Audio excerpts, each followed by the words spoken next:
તો નમસ્કાર ગુજરાત વિડીયોમાં તમારું સ્વાગત છે। તો ખેડૂત સમાચાર જોવા માટે આપણી ચેનલ 4K ગુજરાતીને સબસ્ક્રાઇબ, વિડીયોને લાઇક કરવાનું ના ભૂલશો।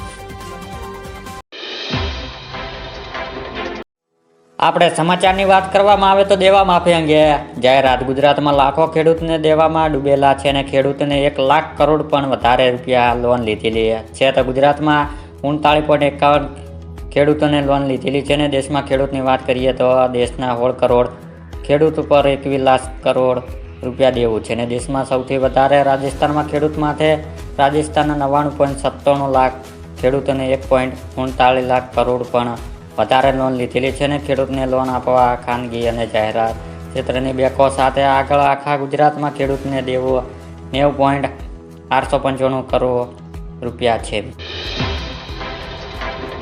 ગામડાઓને એક ખુશખબર। ગુજરાત સરકાર દ્વારા હવે રાજ્યમાં દરેક ગામોની સિંચાઈ પાણી આપવા માટે એક મોટો નિર્ણય કરવામાં આવ્યો છે કે જે મુજબ હવે રાજ્યના દરેક ગામોની સિંચાઈનું પાણી આપવાનું પિયત મંડળીઓ સ્થાપિત। રાજ્યમાં અત્યારે 300 થી 350 પિયત મંડળીઓ છે અને આ તરફ હવે દરેક ગામોની સિંચાઈ પાણી આપવા માટે પાઇપલાઇન નાખવા માટે 50 સબસિડી આપવામાં આવશે। 2000નો હપ્તો જાહેર। એટલે કે ભારત સરકાર દેશના ગરીબ ખેડૂતોને આર્થિક સહાય પૂરી પાડવા માટે પ્રધાનમંત્રી કિસાન સન્માન નિધિ યોજના નામની એક અદ્ભુત યોજના ચલાવી રહ્યા છે અને આ યોજના હેઠળ દર વર્ષે ખેડૂતના ખાતામાં 6000 રૂપિયાની આર્થિક સહાય આપવામાં આવે છે મિત્રો। અને આ 6000 રૂપિયા નાણાકીય સહાય દર વર્ષે 3 હપ્તામાં આપવામાં આવે છે અને દરેક હપ્તા દર 4 મહિનાની અંતર ખેડૂતના ખાતામાં મોકલવામાં આવે છે। અને 15 નવેમ્બર 2023ના રોજ બિરસા મુંડાના જન્મજયંતિ નિમિત્તે વડાપ્રધાન નરેન્દ્ર મોદી ઝારખંડ આયોજિત એક વિશેષ કાર્યક્રમમાં પીએમ કિસાન સન્માન નિધિ યોજનાના 15મો હપ્તો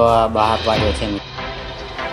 પેટ્રોલ અને ડીઝલ થશે સસ્તું મિત્રો। એટલે કે સરકાર મોંઘવારીના મારે વચ્ચે જનતાઓને મોટી રાહત આપવા જઈ રહી છે અને સૂત્રોના જણાવ્યા અનુસાર ટૂંક સમયમાં પેટ્રોલ અને ડીઝલના ભાવમાં મોટો ઘટાડો થઈ શકે છે અને તેલના ભાવમાં 6 થી 10 રૂપિયા ઘટાડો થઈ શકે છે। જ્યારે લાંબા સમયથી દેશભરના પેટ્રોલ અને ડીઝલના ભાવ કોઈ વધારો થયો નથી ને તેમજ કાચા તેલની કિંમતો પણ ઘટાડો થયો છે, જેના ફાયદે હવે સરકારના જનતાને આપવાની તૈયારી કરી રહી છે મિત્રો। તો મિત્રો હતા આપણા સમાચાર। બીજા સમાચાર જોવા માટે આપણી ચેનલ 4K ગુજરાતીને સબસ્ક્રાઇબ, વિડીયોને લાઇક કરવાનું ના ભૂલશો।